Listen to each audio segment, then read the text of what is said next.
Delhi Jantar മന്ദറിലെ NEET പരീക്ഷാ ക്രമക്കേടിലെ CJP പ്രതിഷേധം. ആ സമരമുഖത്ത് മുൻനിരയിലുണ്ടായിരുന്നു ഐസ നേതാവായ നേഹ ബോറ. നിരാഹാര സമരം ഇരുന്നിരുന്നു. ആ സമരങ്ങൾക്ക് വലിയ ശക്തി പകർന്നുകൊണ്ടുള്ള പ്രതിഷേധ പരിപാടികൾ നേഹയുടെ നേതൃത്വത്തിലുണ്ടായിരുന്നു. ഒടുവിൽ ആ സമരമാണ് ധർമ്മേന്ദ്ര പ്രധാന്റെ രാജിയിലേക്ക് വരെ കൊണ്ടുചെന്നെത്തിച്ചത്. പക്ഷേ അതിന്റെ കലിപ്പ്, അതിന്റെ രോഷം ഇപ്പോഴും സംഘപരിവാറുകാർക്ക് തീർന്നിട്ടില്ല എന്ന് വേണമെങ്കിൽ പറയാം. കാരണം ജാർഖണ്ഡിൽ CJP സമരത്തിന് സമാനമായി അവിടെയും വിദ്യാർത്ഥി പ്രതിഷേധം നടക്കുന്നുണ്ട്. അവിടെ PSC പരീക്ഷാ ക്രമക്കേട് ഉന്നയിച്ചാണ് ഉദ്യോഗാർത്ഥികൾ അവിടെ ദിവസങ്ങളായി പ്രതിഷേധം നടത്തിക്കൊണ്ടിരിക്കുന്നത്. അതിനെ പിന്തുണച്ചുകൊണ്ട് നേഹ അവിടെ ഉണ്ടായിരുന്നു. പക്ഷേ ആ സമരവേദിക്കിടയിൽ വെച്ച്, ആ പ്രതിഷേധ പരിപാടികൾക്കിടയിൽ വെച്ച് നേഹയ്ക്ക് നേരെ ആക്രമണം ഉണ്ടാവുകയാണ്. മഷി എറിഞ്ഞുകൊണ്ട് ദേശവിരുദ്ധിയാണ് നിങ്ങൾ എന്ന് പറഞ്ഞുകൊണ്ട് ആക്രമണം ഉണ്ടാവുകയായിരുന്നു കഴിഞ്ഞ ദിവസം. അതിലിപ്പോൾ ജയ് ശ്രീറാം വിളിച്ചുകൊണ്ടാണ് RSS സംഘപരിവാർ ഗുണ്ടകൾ തന്നെ ആക്രമിച്ചു എന്നാണ് നേഹയുടെ പ്രതികരണം വരുന്നത്. ഈ സംഭവത്തെക്കുറിച്ചാണ് നമ്മൾ സംസാരിക്കുന്നത്. ആക്രമിച്ച് ഭീഷണിപ്പെടുത്തി ഇവരെ ഒതുക്കാമെന്നാണോ സംഘപരിവാറുകാർ കരുതുന്നത്? ദൗസർ, എങ്ങനെയാണ് നേഹയ്ക്കെതിരായ ആക്രമണത്തെ കാണുന്നത്? സത്യത്തിൽ ഇപ്പോഴും ആ ഒരു ധർമ്മേന്ദ്ര പ്രധാന്റെ രാജിയിലേക്ക് കൊണ്ട് ചെന്നെത്തിച്ചതിന്റെ ഒരു രോഷമാണോ ഇവർക്കുള്ളത്? അല്ല, ധർമ്മേന്ദ്ര പ്രധാന്റെ രാജി എന്നുള്ളത് മാത്രമായിരിക്കില്ല. ഈ ഒരു നമ്മൾ കാണുന്നത് കഴിഞ്ഞ 12 വർഷത്തിനിടയിൽ ഈ ഇന്ത്യൻ രാഷ്ട്രീയത്തിൽ ഒരു പക്ഷേ ഏറ്റവും വിള്ളലുണ്ടാക്കിയ ഒരു ബ്രേക്ക് സൃഷ്ടിച്ച ഒരു പ്രക്ഷോഭം എന്നുള്ള നിലക്ക് സ്വാഭാവികമായിട്ടും അവരെ ഭയങ്കരമായിട്ട് ബുദ്ധിമുട്ടിക്കുന്ന ഒരു സംഗതി തന്നെയാണത്. അപ്പോൾ അതിൻ്റെ നേതൃസ്ഥാനത്തുണ്ടായിരുന്ന ഒരു സ്ത്രീയാണ് നേഹ. ഞാൻ മുമ്പ് ഔട്ട് ഓഫ് പോസ്റ്റ് തന്നെ പറഞ്ഞിട്ടുണ്ട്. വളരെ തെളിമയുള്ള ഹിന്ദിയിൽ നല്ല ഹിന്ദിയിൽ സംസാരിക്കുന്ന, ഒരു ഇംഗ്ലീഷ് വാക്ക് പോലും ഇല്ലാതെ നല്ല ഹിന്ദിയിൽ സംസാരിക്കുന്നു, ഗംഭീരമായിട്ട് കമ്മ്യൂണിക്കേറ്റ് ചെയ്യുന്നു. ഈ സമരത്തിൻ്റെ ഒരു ഫ്ലോർ മാനേജർ എന്നുള്ള നിലക്ക് അവരുണ്ടായിരുന്നു. ഈ സമരത്തിൻ്റെ മുഖമായിരുന്നു അവർ. അപ്പോൾ ഇതിൽ അവർ ജാർഖണ്ഡിൽ റാഞ്ചിയിൽ വേറൊരു റാലിയിൽ പങ്കെടുക്കുമ്പോൾ ഇവൻ്റ് ഉണ്ടാകുന്നത്. ആ വീഡിയോ കണ്ടുണ്ടാവും ദിവ്യ. ഒരു ചങ്ങായി ഓടി വന്നിട്ട് തലയിൽ ജയ ശ്രീറാം എന്ന് പറഞ്ഞിട്ട് തലയിൽ മഷി വെച്ച് പോവുകയാണ്. അതിലെനിക്ക് തമാശ എന്താണെന്ന് വെച്ചാൽ, ആക്ച്വലി ജാർഖണ്ഡിൽ നടക്കുന്ന, അല്ലെ റാഞ്ചിയിൽ നടക്കുന്ന ഈ സമരം ആർക്കെതിരെയാണ്? അത് കേന്ദ്ര ഗവൺമെൻറ്റിനെതിരെയല്ല, അത് അവിടെയുള്ള ജാർഖണ്ഡ് ഗവൺമെൻറ്റിനെതിരെയാണ്. ജാർഖണ്ഡ് ഭരിക്കുന്നത് ഇന്ത്യ സഖ്യമാണ്. JMM-ഉം കോൺഗ്രസും RJD-യും ചേർന്നുള്ള ഭരണകൂടമാണ്. CPIML-ന്റെ പിന്തുണയുണ്ട്. ഈ CPIML ലിബറേഷൻ്റെ വിദ്യാർത്ഥി സംഘടനയാണ് ഐസയുടെ നേതാവ് നേഹ ബോറ. അവർ സമരം ചെയ്യുന്നത് ആർക്കെതിരെയാണ്? അവരുടെ തന്നെ പിന്തുണയിലുള്ള സർക്കാരിനെതിരെയാണ്. അതുപോലും സഹിക്കാൻ വയ്യ. ഈ ചങ്ങായി ഓടി വന്നിട്ട് അപ്പോൾ എന്തിനാണ് അവർ മഷി വെച്ചത്? ജാർഖണ്ഡിൽ നടന്നിട്ടുള്ള അവിടുത്തെ ലോക്കൽ എക്സാമുകളിൽ അവിടുത്തെ JSC, ജാർഖണ്ഡ് സിവിൽസ് സർവീസ്, നമ്മുടെ PSC മാതിരിയുള്ള അവിടുത്തെ സാധനം ഉണ്ടല്ലോ, അതിൻ്റെ കെടുകാര്യസ്ഥ ഇതൊക്കെ വെച്ചുകൊണ്ടാണ് അവിടെ സമരം നടക്കുന്നത്. അപ്പോൾ അവിടെയും വന്നിട്ട് ഇവൻ ജയശ്രാം വിളിച്ചിട്ട് മഷി വയ്ക്കുകയാണ്. അപ്പോൾ ഇവൻ്റെ പ്രശ്നം എന്താണ്?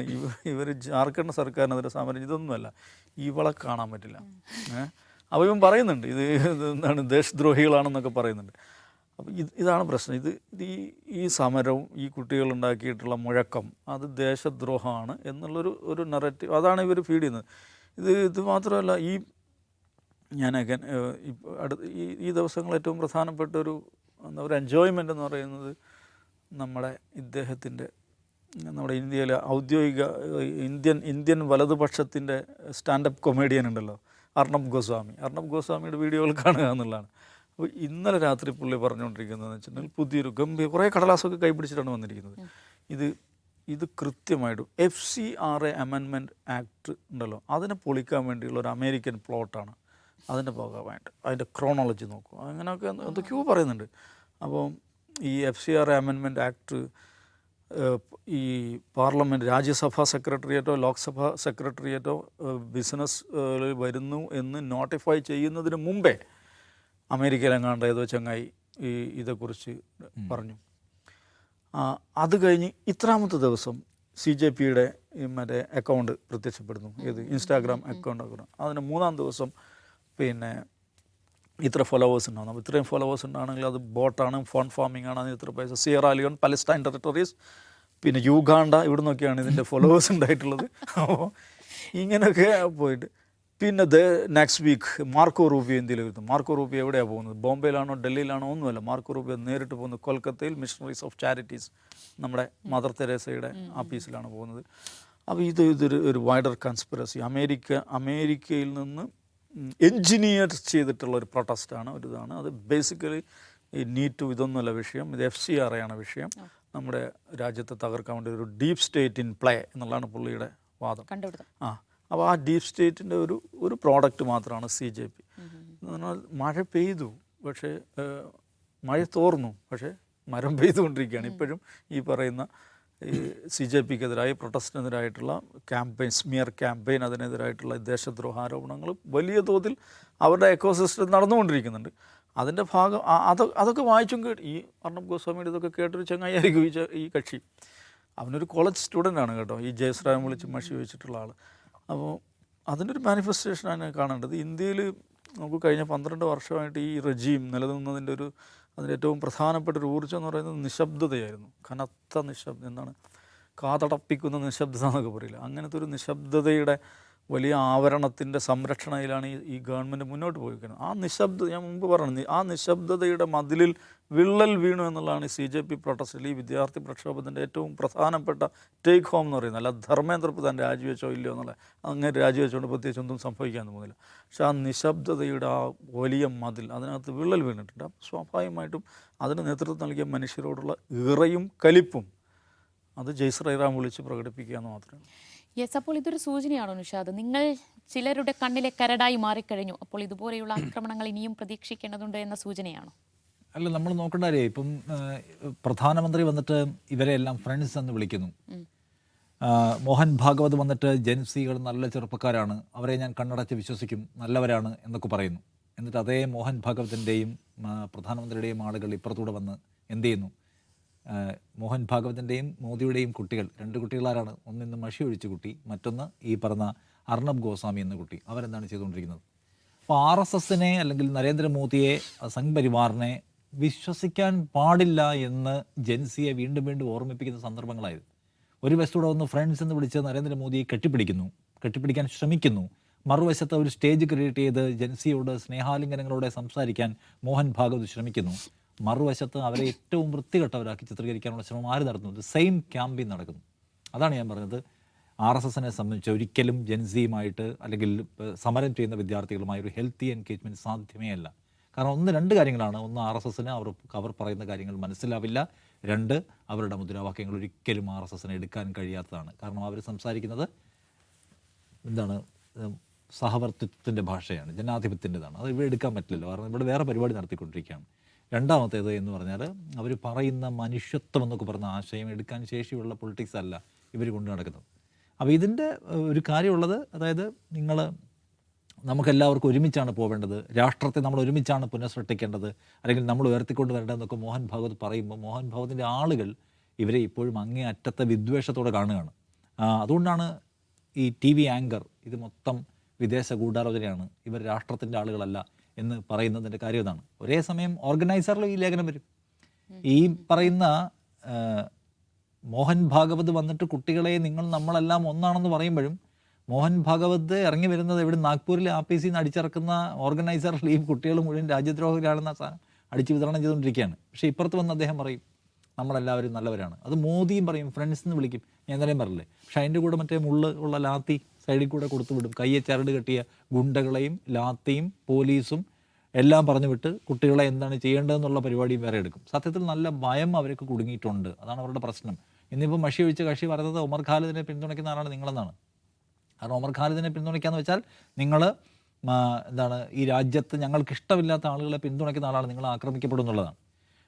ഇതിൻ്റെ അടിസ്ഥാന പ്രശ്നം നേരത്തെ ദാവൂസായി പറഞ്ഞത്, കഴിഞ്ഞ 12 വർഷക്കാലത്തിനിടയ്ക്ക് സംഘ് പരിവാർ എക്കോസിസ്റ്റത്തെ ഏറ്റവും ഭയപ്പെടുത്തിയ ഒരു മൂവ്മെൻറ്റ് ഉണ്ടായിരിക്കുന്നു. അത് വികസിക്കുമോ എന്ന ഭയപ്പാടിലാണ് സത്യത്തിൽ മോദി അടക്കമുള്ള ആളുകൾ ജീവിക്കുന്നത്. മോദി ഇടയ്ക്കിടയ്ക്ക് വീഡിയോ ആയിട്ട് വരുന്നു, വീഡിയോ നിർത്തിയില്ലല്ലോ സമരം കഴിഞ്ഞതിന് ശേഷവും. ഇന്ന് കഴിഞ്ഞ ദിവസം വരുന്ന വീഡിയോയിൽ അദ്ദേഹം പറഞ്ഞു നമുക്ക് ഒരുമിച്ച് കൈത്തറി ഉപയോഗിച്ച് ഡ്രസ്സ് ചെയ്യാം എന്നാണ്. ഗെറ്റ് റെഡി വിത്ത് എന്ന ഗെറ്റ് റെഡി വിത്ത് മീ കൈത്തറി നിരത്തി വെച്ചിരിക്കുകയാണ്. കൈത്തറി കൊണ്ട് നിങ്ങളെല്ലാവരും ഗെറ്റ് റെഡി ഡ്രസ്സപ്പ് ചെയ്തിട്ട് നിങ്ങൾ അതിൻ്റെ എല്ലാം വീഡിയോ പബ്ലിഷ് ചെയ്യാനൊക്കെ പറഞ്ഞ് നിരന്തരമായി അദ്ദേഹം ഈ പറഞ്ഞ വീഡിയോകളുമായിട്ട് വന്നുകൊണ്ടിരിക്കുകയാണ്. കാരണം ഇത് കണക്റ്റ് നഷ്ടപ്പെടുന്നു എന്നുള്ള ഭയം. BJPയുടെ ഒഫീഷ്യൽ ഇൻസ്റ്റഗ്രാം പേജിൽ പോയാലും അവരിപ്പോൾ മോദിയെ പരിചയപ്പെടുത്തുന്നത് നിങ്ങളുടെ ഫ്രണ്ട് എന്നാണ്. നിങ്ങളുടെ ഫ്രണ്ട് നിങ്ങൾക്ക് വേണ്ടി ചെയ്തത് എന്തൊക്കെയാണ്? നിങ്ങളുടെ ഫ്രണ്ടാണ് ഇത് പണിയൊക്കെ ഏൽപ്പിച്ചതാണ് ഇയാള് അദ്ദേഹം പറയുന്നത്, അർണബ് ഗോസ്വാമി. അപ്പോൾ ഈ മോദിയെ പരിചയപ്പെടുത്തുന്നത് നിങ്ങളുടെ ഫ്രണ്ട് എന്ന് വെച്ചാൽ പിന്നെ കുറേ മൊമെൻറ്റ്സ് ഇങ്ങനെ അവർ ഇടയ്ക്കിടയ്ക്കെല്ലാം അവരുടെ ഇൻസ്റ്റഗ്രാമിൽ ഷെയർ ചെയ്തുകൊണ്ടിരിക്കും. മോദി കുട്ടികളുടെ കൂടെ ഇരിക്കുന്നത്, ജനസിയോട് വർത്താനം പറയുന്നത്, അവരുടെ കവിളിലും ചെവിയിലും പിടിച്ച് കറക്കുകയൊക്കെ ചെയ്യുന്ന വീഡിയോ ഒക്കെ ആണല്ലോ. പുള്ളി സ്നേഹം കാണിക്കുന്നത് അങ്ങനെയാണല്ലോ. അത്തരം സാധനങ്ങൾ. പിന്നെ നെറ്റിയിൽ മറ്റേ നാണയം വെച്ചിട്ടുള്ള ഷോയിൽ അതൊക്കെ ഇങ്ങനെ അവർ ഷെയർ ചെയ്തുകൊണ്ടിരിക്കും. അതൊക്കെ ഭയങ്കര ലൈറ്റർ മൊമെന്റ്സ് ആയിട്ട്. കാരണം നിങ്ങളുടെ ഫ്രണ്ട് എന്ന് പറഞ്ഞാൽ ശരിക്കും ട്രൂ ഫ്രണ്ടാണ്, മറ്റുള്ളവർ പറയുന്നത് വിശ്വസിക്കരുത് എന്ന് പറയും. പക്ഷെ ആണി വെച്ച് തല്ലിയതാരെന്ന നേരത്തെ ഇപ്പോഴും ഉത്തരം ഒട്ടും പറഞ്ഞിട്ടില്ല. അത് പറയേണ്ട കഴിഞ്ഞ ദിവസം കേസ് വേണ്ടവർ പറഞ്ഞു കേട്ടു, പാർലമെന്റിൽ വരും, ഏതൊക്കെയോ മുറിയിൽ ഒളിച്ചിരിക്കുകയാണ്, ഇവിടെ കയറില്ല ഈ അമിത്ഷാ. അപ്പോൾ ഇവരുടെ പ്രശ്നം ഇവരെ അത് ഭീകരമായി അലട്ടുന്നുണ്ട്. അതെങ്ങനെ കൈകാര്യം ചെയ്യണമെന്നുള്ള ആശയക്കുഴപ്പത്തിൽ നിൽക്കുകയാണ് ഇവർ. ശരിക്കും ക്ലൂലെസ് എന്ന് നമ്മൾ പറയില്ലേ, അവരെ കെട്ടിപ്പിടിക്കുകയാണോ വേണ്ടത്, അവരോട് നമ്മളെല്ലാം ഫ്രണ്ട്സ് അല്ലേയും ചോദിക്കുകയാണോ വേണ്ടത്, അതോ മുള്ളു വെച്ച് അടിക്കുകയാണോ ചെയ്യേണ്ടത്, പെല്ലറ്റ് വെടിവെക്കുകയാണോ ചെയ്യേണ്ടത്, അതോ ബീഹാറിലേക്ക് പോലെ AK-47 ചാമ്പുകയാണ് ചെയ്യേണ്ടത്, അതോ UAPA ചുമത്തുകയാണോ, അതോ അർണബ് ഗോസ്വാമിയെ വെച്ച് അവരെല്ലാം ജോർജ് സോറോസിൻ്റെ ആളുകളാണെന്ന് പറയാനോ വേണ്ടത്, അതോ RSSനെ ഇറക്കിയിട്ട് വേറെ ഒരു എൻറ്റയർലി ഡിഫറെൻ്റ് ആയിട്ടുള്ള ഗെയിം പ്ലാൻ എടുക്കാനോ വേണ്ടത്? ശരിക്കും കാരണം ഇവർ അൺഎക്സ്പെക്റ്റഡ് ആയിട്ടുള്ള ഒരു ഡെവലപ്മെൻ്റ് ആണ് ഈ വിദ്യാർത്ഥി സമരം. കാരണം ആ വിദ്യാർത്ഥി സമരം ഉണ്ടായി വന്ന ഘട്ടത്തിൽ ഈ ആദ്യഘട്ടം നിങ്ങൾ ഓർക്കണം, ഈ നീറ്റ് പരീക്ഷ തട്ടിപ്പ് ഉയർന്നു വന്ന ഘട്ടത്തിൽ ഇങ്ങനെ ഒരു തട്ടിപ്പേ ഉണ്ടായിട്ടില്ലെന്നാണ് NTA പറഞ്ഞുകൊണ്ടിരുന്നത്. ആ പ്രശ്നം ഉണ്ടാവുകയും പോലീസ് ഇൻവെസ്റ്റിഗേറ്റ് ചെയ്ത ക്ലൂവിലേക്ക് എത്തുകയും ചെയ്തപ്പോൾ നിർബന്ധിതമാവുകയായിരുന്നു. ശരിക്കും ആദ്യം സംഭവിച്ചില്ല.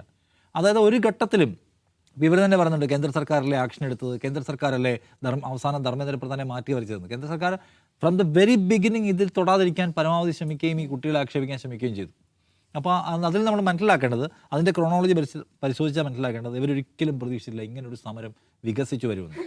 അപ്പോൾ ആ സമരത്തിൻ്റെ തുടർച്ചയ്ക്ക് വേണ്ടി ഇപ്പോൾ പബ്ലിക്കിനോട് സംസാരിക്കാൻ വേണ്ടി CJP ഇറങ്ങിത്തിരിക്കുകയാണ്. അപ്പോൾ അത് വികസിക്കാതിരിക്കാൻ അവർ ആഗ്രഹിക്കുന്നുണ്ട്. അപ്പോൾ അതിൻ്റെ വിദ്വേഷം അവർ വാട്സാപ്പിലൂടെ വലിയ തോതിൽ പ്രചരിപ്പിച്ചുകൊണ്ടാണ് ഇപ്പോഴും. വാട്സാപ്പ് വഴിയും ഇൻസ്റ്റഗ്രാം വഴിയും അവർ നിർത്തിയിട്ടില്ല. ഇത് വിദേശ ഗൂഢാലോചന പരിപാടിയാണ്, രാജ്യവിരുദ്ധ ശക്തികളുടെ പരിപാടിയാണ് എന്ന മട്ടിലുള്ള സംഗതി എല്ലാ തരത്തിലുള്ള അവരുടെ സംഘപരിവാർ എക്കോസിസ്റ്റിൻ്റെ ഭാഗമായിട്ടുള്ള യൂട്യൂബിലെല്ലാം വരുന്നുണ്ട്. അത് വായിച്ച് വിഴുങ്ങിയിട്ടുള്ള ഒരു മനുഷ്യനാണ് നേഹ ബോറയ്ക്കെതിരെ മഷി എറിയാൻ വരുന്നത്.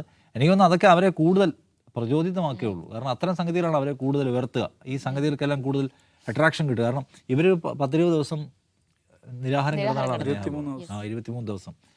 അപ്പോൾ ആദ്യഘട്ടത്തിൽ ഈ CJPക്കാർ സമരം കിടക്കാൻ വരുന്ന സമയത്ത് കുറേ കഴിഞ്ഞപ്പോൾ ആൾ കുറഞ്ഞു പോവുകയും ചെയ്തിരുന്നു.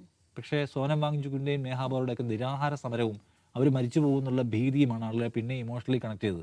അതിനുശേഷം പൊടുന്നനെ പ്രഖ്യാപിച്ചിട്ടുള്ള പാർലമെൻറ്റ് മാർച്ചാണ് പിന്നീട് വലിയ സംഗതിയായിട്ട് മാറുകയും ചെയ്തത്. സോ അതുകൊണ്ട് നേഹ ബോറയൊക്കെ സംബന്ധിച്ച് ഇത്തരം സംഗതികളിൽ അവരുടെ പൊളിറ്റിക്കൽ കരിയറിൽ വലിയ ഇൻവെസ്റ്റ്മെൻ്റ് ആയിരിക്കും. പക്ഷെ നമ്മൾ അവരെയൊക്കെ സമ്മതിക്കണം കേട്ടോ, അവർക്ക് 30 വയസ്സ് പോലും ഇല്ല. ഇതിനിടയ്ക്ക് അവർ അറ്റൻഡ് ചെയ്തിട്ടുള്ള വിഷയങ്ങൾ ഏതൊക്കെയാണ്, അവരേറ്റെടുത്തിട്ടുള്ള സമരങ്ങൾ ഏതൊക്കെയാണ്, തളർന്നു പോകാതെ മുന്നിൽ നിൽക്കുന്ന മനുഷ്യർ. വളരെ സീനിയർ പൊളിറ്റീഷ്യൻസിനെ പോലും പറ്റില്ല, അവരുടെ കൺസിസ്റ്റൻസി സമ്മതിക്കണ്ടേ, ഇങ്ങനെ നിൽക്കുകയാണ് ഇത് കഴിയുമ്പോഴേ. അതുകൊണ്ട് എനിക്ക് തോന്നുന്നു ഈ കാലത്തെ ഏറ്റവും വലിയ പ്രതീക്ഷ വിദ്യാർത്ഥികളും വിദ്യാർത്ഥി നേതാക്കളുമാണ്. ആ CJPയുടെയൊക്കെ സൗരവ് ദാസും ആശിഷും അവരൊക്കെ സംസാരിക്കുന്നത് കേട്ടില്ലേ, എത്ര ക്ലാരിറ്റി എന്ന് പറഞ്ഞാൽ സംസാരിക്കുന്ന വിഷയം ഏതാണ്, അടുത്ത സ്റ്റെപ്പ് ചെയ്യേണ്ട വിഷയം ഏതാണെന്നൊക്കെ വെച്ചാൽ അവർക്ക് കൃത്യമായിട്ടുള്ള പ്ലാനുണ്ട്. അപ്പോൾ ആ പ്ലാനിൽ അവർ വർക്ക് ചെയ്യുമെന്നുള്ള പേടി കുടുങ്ങിയിരിക്കുകയാണ്. അത് ഏറ്റവും താഴെയുള്ള സുമേഷിന് മുതൽ ഏറ്റവും മുകളിലുള്ള ജിക്ക് വരെ, അതാണ് കാണുന്നത് ഇപ്പോൾ. യെസ്, അതാണ് ഈ CJP സമരവും ആ സമരം വിജയം കണ്ടതുമൊക്കെ ആകെ ഈ കേന്ദ്രങ്ങളെ ഭയപ്പെടുത്തിയിട്ടുണ്ട്. ആ ഭയത്തിൽ നിന്നാണ് ഇതുപോലെയുള്ള ആക്രമണങ്ങളും ദേശവിരുദ്ധ ചാപ്പകുത്തലുമൊക്കെ വരുന്നത്. ഇനിയും ഇതുപോലെ കേന്ദ്രത്തിനെതിരെ ശബ്ദമുയർത്തിക്കൊണ്ട് വിദ്യാർത്ഥികൾ ഇനി രംഗത്ത് വരരുത് എന്നതാണ് അവർ ലക്ഷ്യമിടുന്നത്.